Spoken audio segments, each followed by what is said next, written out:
No verão de 1968, uma fotografia saiu nos jornais brasileiros e partiu o país ao meio. Não era uma foto de guerra. Não era uma foto de crime. Era uma mulher numa praia do Rio de Janeiro, de biquíni, com o ventre arredondado de uma gravidez avançada, sorrindo para a câmera com a descontração de quem está exatamente onde quer estar. A mulher era Leila Diniz, atriz, 24 anos, uma das faces mais conhecidas do cinema e da televisão brasileira. E a fotografia? Simples, direta, sem nenhuma intenção de provocação que não fosse a de existir, gerou um escândalo que em 2026 é quase impossível de explicar sem que a primeira reação seja de incredulidade. Cartas furiosas chegaram às redações dos jornais. Políticos discursaram. A ditadura militar apontou o olhar para aquela jovem de biquíni. Figuras religiosas pediram que ela fosse punida. E o debate que se seguiu sobre o corpo da mulher, sobre a maternidade, sobre o que era considerado decente e indecente no Brasil de 1968, ocupou as páginas dos jornais durante semanas. Tudo por causa de uma mulher grávida numa praia. Mas aqui está o que torna esta história muito maior do que aquela fotografia. Leila Diniz não estava numa praia por acidente. Não tinha saído de casa naquele dia sem pensar. Era uma mulher que vivia o que dizia e dizia o que vivia, com uma consistência que as pessoas que a conheciam confirmam e que o Brasil da época simplesmente não sabia como processar. E há um detalhe sobre os últimos meses de vida de Leila Diniz que quase ninguém conta. Uma decisão que ela tomou antes de embarcar no voo que a mataria, em julho de 1972.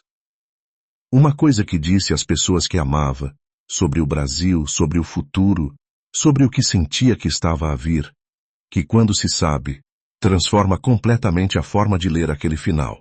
Leila Diniz morreu com 27 anos, num acidente de avião sobre o Oceano Índico, a caminho de uma viagem para a Índia. Mas o que ela deixou, e o que o Brasil ainda hoje não sabe completamente o que fazer com isso, é muito maior do que uma fotografia de biquíni. Fica até ao final. Maria Leila Diniz Gonçalves nasceu a 18 de novembro de 1945, no bairro de Ipanema, zona sul do Rio de Janeiro.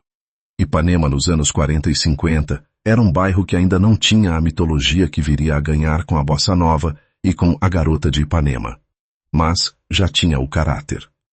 Uma mistura de famílias cariocas de classe média, de intelectuais, de artistas, de pessoas que olhavam para o mar e para a vida com uma abertura que o resto do Brasil não tinha necessariamente. O pai de Leila, Paulo Diniz, era compositor e músico. A mãe, Maria José, era uma mulher de família numerosa com quem Leila tinha uma relação próxima, mas complexa, a complexidade que existe entre uma mãe conservadora e uma filha que nasceu para questionar tudo o que a mãe aceitou, sem questionar. Leila cresceu com 3 irmãs numa família onde a arte circulava com naturalidade e onde havia uma liberdade intelectual que não era comum no Brasil da época. Mas havia em Leila algo que extravasava o ambiente familiar. Uma energia que as pessoas que a conheceram na infância e na adolescência descrevem sempre com variações do mesmo tema. Era grande demais para o espaço que tinha. Não no sentido arrogante, no sentido de uma pessoa que tem mais curiosidade, mais vontade, mais presença do que a vida cotidiana normalmente consegue conter. O teatro chegou cedo, o cinema chegou a seguir, e quando Leila Diniz apareceu nos ecrãs e nos palcos pela primeira vez, havia qualquer coisa nela que o público reconheceu imediatamente. Não porque fosse calculada para o reconhecimento, mas exatamente porque não era. Era genuína de uma forma que era rara. E a genuinidade, quando é real, não precisa de estratégia para chegar às pessoas. Para perceber por que Leila Diniz partiu o Brasil ao meio, é preciso perceber o Brasil de 1968.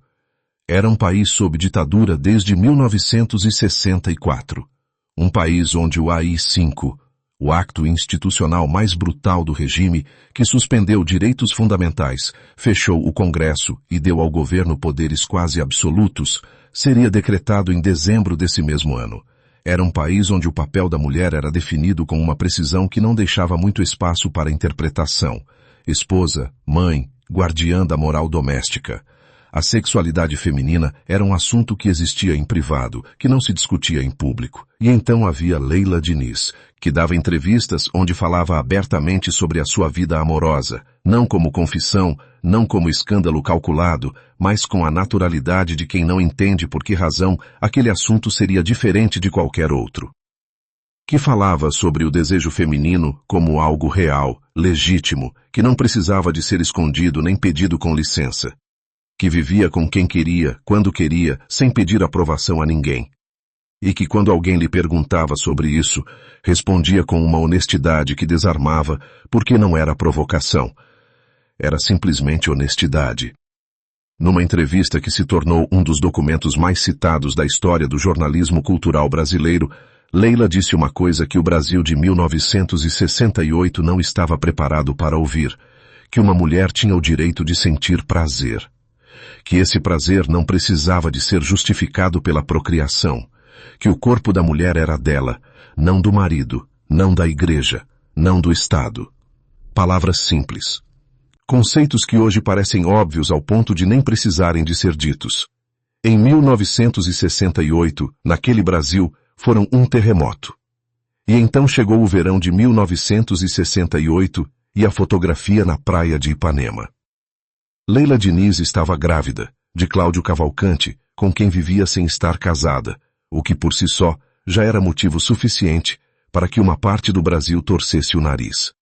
Estava numa praia pública. Estava de biquíni, como qualquer mulher numa praia do Rio de Janeiro estava de biquíni no verão. A diferença era que estava grávida, e que era famosa, e que sorria para a câmara com uma ausência total de vergonha, que foi, para muitos, a parte mais insuportável de tudo.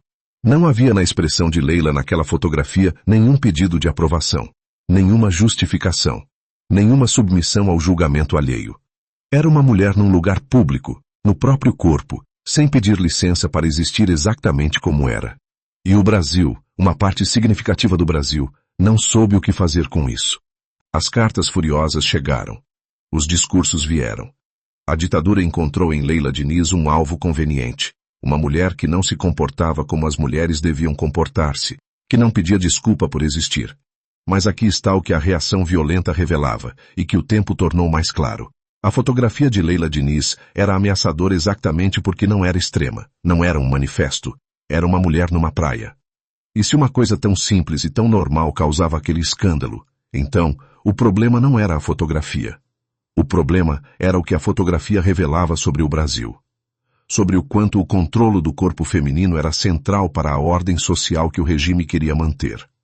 Sobre o quanto a existência visível de uma mulher que não pedia licença para ser quem era, punha em causa todo um sistema que dependia de que as mulheres pedissem licença. Leila percebeu isso. E não recuou 1 milímetro. Paralelamente ao escândalo público, Leila Diniz tinha uma carreira cinematográfica que era, nos seus próprios termos, extraordinária. Apareceu em filmes que são hoje considerados clássicos do cinema brasileiro. O Bandido da Luz Vermelha, de Rogério Sganzerla, em 1968. Pindorama, de Arnaldo Jabor. Outros trabalhos com os realizadores do cinema novo e da geração que estava a fazer o cinema brasileiro mais interessante e mais corajoso do século XX. O que os realizadores e os colegas que trabalharam com ela descrevem é consistente. Havia em Leila Diniz uma capacidade de habitar uma personagem que vinha de dentro, que não era construída, mas revelada. Como se as personagens que lhe pediam para interpretar fossem versões ligeiramente diferentes de alguém que já existia dentro dela. Não era técnica, era presença. O mesmo tipo de presença que tinha na vida real. A ausência de distância entre o que sentia e o que mostrava, entre o que pensava e o que dizia. Havia realizadores que descrevem a experiência de trabalhar com ela como uma das mais desorientantes e mais estimulantes que tiveram. Desorientante porque Leila não seguia o guião da forma convencional, porque havia um instinto nela que às vezes ia numa direção diferente da que o realizador tinha imaginado, e que quase sempre era melhor. Em dezembro de 1968, o AI-5 foi decretado. O Brasil entrou no período mais sombrio da ditadura. Artistas foram exilados. Caetano Veloso e Gilberto Gil foram presos e depois forçados a partir para o exílio em Londres. Músicas foram censuradas. peças foram proibidas, filmes foram cortados. E Leila Diniz ficou no Brasil. Não por falta de convites para sair, o exílio cultural era uma opção que muitos da sua geração tomaram. Ficou porque não era o tipo de pessoa que se afastava de onde as coisas estavam a acontecer. Porque havia um Brasil que precisava de pessoas que não fechassem a boca, e ela não tinha a menor intenção de fechar a boca. Mas ficar tinha um custo que foi crescendo ao longo dos anos seguintes. A ditadura não precisava de prender Leila Diniz para a silenciar. Havia mecanismos mais subtis e mais eficazes. A dificuldade de arranjar trabalho quando a sua fama era uma faca de dois gumes tornava-a reconhecida demais para ser ignorada, mas incômoda demais para que muitos quisessem a responsabilidade de a ter num projeto. E havia, nos últimos anos da vida de Leila, uma consciência crescente de que o Brasil que ela amava estava a ficar mais pequeno de uma forma que nenhuma recusa de partir conseguia resolver. Ao longo de toda esta história pública, os escândalos, a ditadura, o cinema, as entrevistas, havia uma dimensão de Leila Diniz que as manchetes não capturavam completamente. A dimensão privada. A mulher que existia fora das câmaras. As pessoas que eram próximas de Leila descrevem uma mulher com uma capacidade de amizade que era rara, generosa com um tempo e com uma presença que eram dados sem cálculo, sem medida, sem o tipo de contabilidade emocional que a maioria das pessoas pratica sem perceber que o faz. Havia o amor por Ipanema, pelo bairro, pela praia, pela água, por esse espaço que era uma extensão natural da forma como ela existia no mundo, com os pés no chão e os olhos no horizonte. E havia a relação com o filho, Cláudio, que nasceu da gravidez que a fotografia de biquíni tinha imortalizando num escândalo. Uma relação que as pessoas que estavam perto de Leila descrevem como o eixo à volta do qual tudo o resto girava. Leila Diniz era uma mulher que amava o filho com uma intensidade que quem a via sentia, que tomava decisões a pensar nele, que havia dentro da mulher que o Brasil chamava de escandalosa, uma mãe que amava de uma forma muito concreta e muito simples. Mas a imagem pública era mais fácil de montar do que a realidade era fácil de ver. E agora chegamos à parte desta história que raramente é contada com o peso que merece. Em julho de 1972, Leila Diniz tinha 26 anos. Estava a planear uma viagem à Índia, uma viagem de descoberta, o tipo de aventura que a sua geração fazia com uma abertura para o mundo que o Brasil da ditadura tornava difícil, mas não impossível. Nos dias antes da partida, Leila esteve com as pessoas que mais amava, e há relatos, fragmentados como todos os relatos de conversas privadas que nunca foram gravadas, mas consistentes o suficiente para que as pessoas que os conhecem lhes atribuam credibilidade, de que Leila disse alguma coisa naqueles últimos dias que ficou na memória de quem ouviu. Disse que tinha saudades do Brasil que o Brasil ainda podia vir a ser, que havia um país dentro do país que ela amava, que o regime estava a sufocar, mas que ela acreditava que ia sobreviver, que havia uma geração de jovens brasileiros que ia mudar o que precisava de ser mudado. E disse, segundo algumas das pessoas que estavam presentes, que estava cansada. Não do Brasil, do que o Brasil a obrigava a ser para continuar a existir dentro dele. Do custo permanente de ser quem era num país que não tinha ainda espaço suficiente para pessoas como ela. A Índia era, naquele sentido, um respiro. Uma pausa. Um lugar para onde ir, antes de voltar com mais fôlego para continuar o que não tinha intenção de parar. Em julho de 1972, Leila Diniz embarcou no voo 820 da Japan Airlines, com destino à Índia, com escala em Bangkok. O avião caiu durante a aproximação ao aeroporto de Nova Delhi. Todos os passageiros morreram. Leila Diniz tinha 27 anos. O filho Cláudio tinha 3. O Brasil recebeu a notícia com o choque que se reserva para as mortes que acontecem cedo demais. Cedo demais é sempre relativo. Todas as mortes parecem cedo demais para as pessoas que ficam. Mas há mortes que têm uma qualidade específica de interrupção. A sensação de que havia algo por terminar, algo por dizer, algo por fazer que ficou pela metade. A morte de Leila Diniz, aos 27 anos, tinha essa qualidade. Não apenas porque era jovem, porque havia em tudo o que ela tinha feito e dito a promessa evidente de que havia muito mais por vir. Porque a versão de Leila Diniz aos 40 anos, aos 50, a continuar a dizer o que pensava e a viver como acreditava, essa versão seria algo que o Brasil não tinha visto e que agora nunca veria. Mas há algo mais específico que a morte de Leila Diniz deixou que o Brasil ainda não processou completamente. A reação à fotografia de biquíni em 1968 parece hoje absurda. Parece o produto de um tempo tão distante que é difícil acreditar que foi há pouco mais de 50 anos. Mas a pergunta que a história de Leila Diniz coloca não é sobre 1968. É sobre hoje. Quantas versões de Leila Diniz existem hoje no Brasil? Mulheres que dizem o que pensam, que vivem como querem, que não pedem licença para existir no próprio corpo, e que continuam a pagar um preço por isso que é diferente em forma, mas não é completamente diferente em natureza. Leila Diniz viveu dentro desse mecanismo e recusou dobrar-se a ele.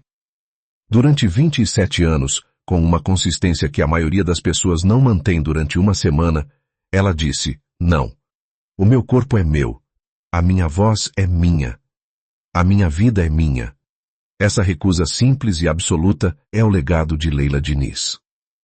Há uma pergunta que fica depois de conhecer a história de Leila Diniz. Se ela tivesse vivido, se o avião não tivesse caído, se ela tivesse chegado à Índia, tivesse voltado ao Brasil, tivesse continuado a fazer o que fazia, o Brasil teria mudado mais rápido. Teria havido mais espaço para a conversa que ela estava a forçar com a sua simples existência? Não há como saber. O que se sabe é que a conversa que Leila Diniz estava a ter em 1968, sobre o corpo da mulher, sobre o prazer feminino, sobre o direito de existir sem pedir aprovação, é uma conversa que o Brasil ainda não terminou, que ainda hoje produz reações que reconhecemos, que ainda hoje há mulheres que pagam preços por ser o que são. Leila Diniz não estava à frente do seu tempo de uma forma abstracta, estava a fazer perguntas concretas que o Brasil não queria responder. E a recusar aceitar o silêncio como resposta. 27 anos. Um filho de 3 anos que cresceu sem a mãe. Uma carreira que tinha mostrado apenas o início do que podia vir. Uma voz que o Brasil ainda estava a aprender a ouvir quando o avião caiu sobre o Oceano Índico, mas o que ela disse, sobre o corpo, sobre a liberdade, sobre o direito de ser inteira em público, ficou. Ficou nas mulheres que vieram depois e que beberam daquele exemplo sem saberem sempre o nome da fonte. Ficou na forma como o Brasil foi, lentamente e com muita resistência, expandindo o espaço do que era aceitável que uma mulher fosse em público. Ficou na fotografia de uma mulher grávida, de biquíni, a sorrir numa praia de Ipanema, sem pedir licença a ninguém. Aquela fotografia ainda existe. E ainda hoje, quando se olha para ela, há qualquer coisa naquele sorriso que diz mais do que qualquer discurso conseguiria dizer. Que havia ali uma mulher que sabia exatamente quem era, e que não tinha a menor intenção de ser outra coisa. Isso é Leila Diniz. E é por isso que o Brasil ainda não sabe completamente o que fazer com ela. Se chegaste até aqui, conheces agora a história que está por trás daquela fotografia de biquíni. A menina de Ipanema que o teatro encontrou. A mulher que disse o que ninguém dizia. A atriz que a ditadura não conseguiu silenciar. E o avião que caiu sobre o Oceano Índico quando ela tinha apenas 27 anos. Partilha este vídeo agora. Manda para quem nunca ouviu o nome Leila Diniz. Manda para quem acha que estas conversas já foram tidas e já estão resolvidas. Se Leila Diniz estivesse viva hoje, em 2026, achas que o Brasil estaria finalmente pronto para ouvi-la? Ou ela continuaria a ser escandalosa por exatamente as mesmas razões? Comenta aqui embaixo. Esta é a conversa que Leila Diniz começou e que ainda não terminou.